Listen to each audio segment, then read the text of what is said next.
Kardeşimizden efsane bir taktik. 3-3-2-2 mükemmel bir formasyon. Bakalım neler oluyor. Beraber şöyle bir sağ diyelim. Neler yapıyor beraber inceleyeceğiz. Like at, abone ol. Sen de taktiğine güveniyorsan yorumlara gel. Ben zaten başarılı bir taktikse mutlaka yayınlayacağım.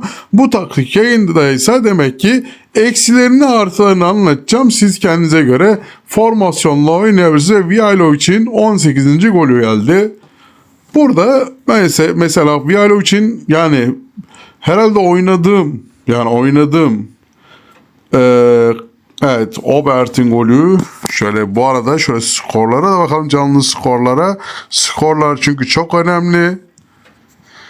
Yarış içindeyiz. Conceição, bakalım neler olacak. Vihailovic, Openda. Openda bu arada harbiden bayağı iyi. Yani Vihailovic'ten daha iyi. Goller gelir mi? Cagliari, bakalım, ben memnun değilim şu an skordan. 2-1 öndeyiz. Semih Kılıçsoy. Harbiden bakalım o da Beşiktaş'a dönecek mi? Cagliari alacak mı? Yani 12 milyon euro bence bedava abi. Semih gibi yıldıza. Oyunda yıldız. Gerçekte de bence yatırım yapması gereken bir yıldız. Denenmeli yani. Evet, Boga'yı aldım. Sağ tarafa Zagrava ve şöyle bakalım. Miretti. Kompensi, pardon, özür dilerim. Geri gel. Turam'ı da aldık oraya. Bakalım neler olacak. 2 golcüm de gol attığı için David almayacağım. Olur ya, sakatlık vesaire, orada değiştiririz. 9 şuta 5 şut. Rakip %54 oynuyor. Mesela burada ben hani taktiği göstereceğim. Tabii ki kardeşimizin taktiği sonuçta önemli olan. Burada bu taktik izleniyorsa, şu an yayında ise demek ki artıları olan bir taktik.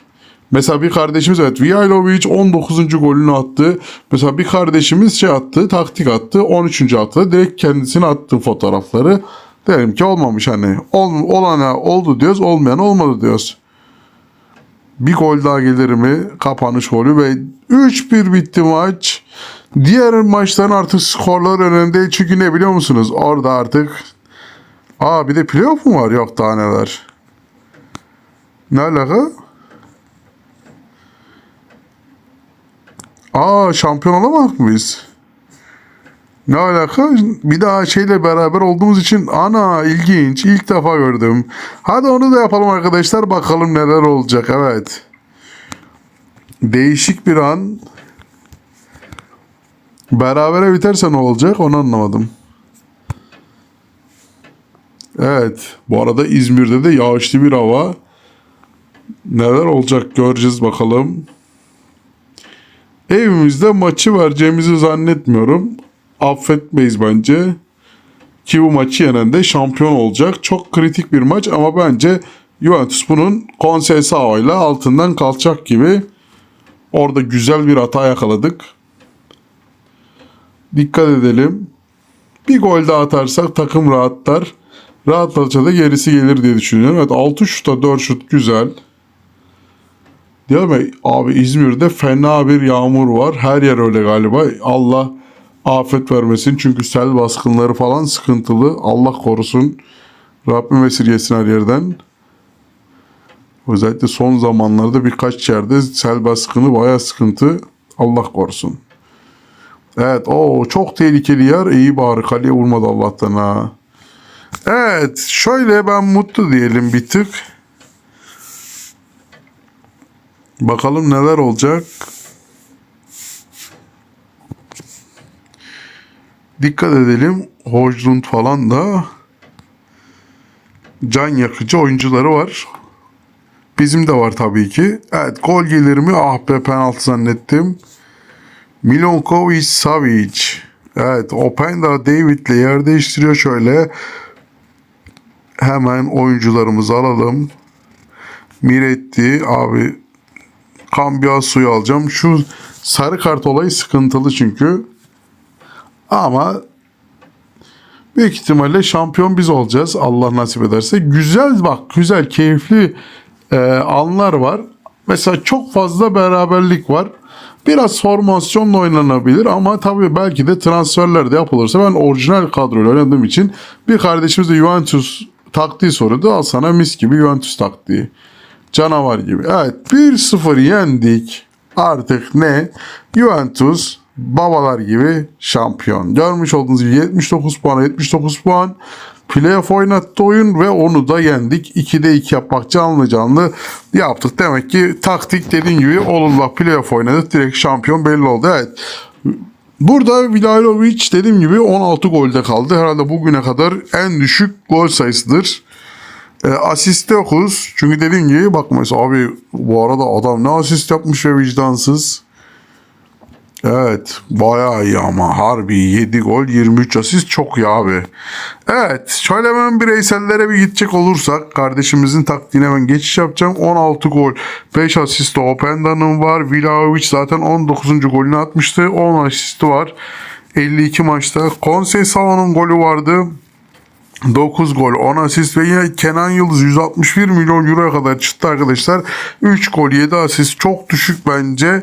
Evet, Koopmeiners 5 gol 3 asist. Yine McKean 5 gol 7 asist. Locatelli de full oynadı. 4 gol 5 asist. Bremer defansın bel kemiğiydi, 1 gol 1 asist. Yine burada Kelly ara yedek, ara ilk 11, 1 gol 1 asist.